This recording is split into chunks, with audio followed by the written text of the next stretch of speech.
4 ते 5 महिन्यापर्यंत काढून ठेवलेला कांदा अक्षरशः शेतकऱ्यांचा कांदा चाळीमध्ये गुदमरतोय आणि त्या पार्श्वभूमीवरती नाशिक जिल्ह्यातील शेतकरी आता संतप्त झालेल्या जिल्ह्याभरामध्ये मोठ्या प्रमाणावरती आंदोलनाची धग या ठिकाणी सुरू आहे। जिल्ह्यामध्ये अनेक ठिकाणी या ठिकाणी आंदोलन देखील करतात, अनेक ठिकाणी रस्ता देखील करतात।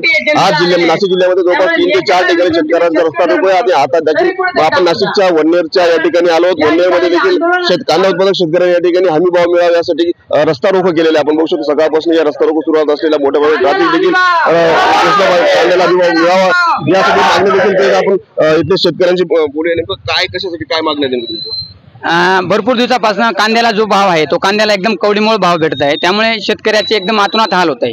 7-8 महिन्यापासून शेतकरी कांद्यासाठी झटतोय, पण आज कुठेतरी चाळी खराब होताना दिसत आहे आणि शासनाने शेतकऱ्यांची चेष्टा लावलेली आहे।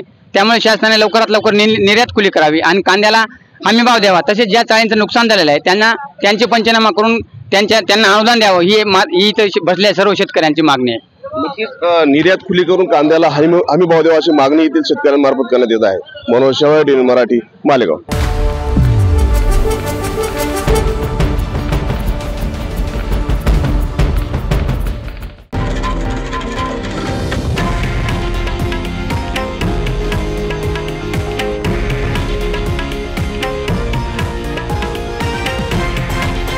हे आहे देशातील नंबर 1 न्यूज नेटवर्क आणि आपण पाहत आहात TV9 मराठी, एकमेव।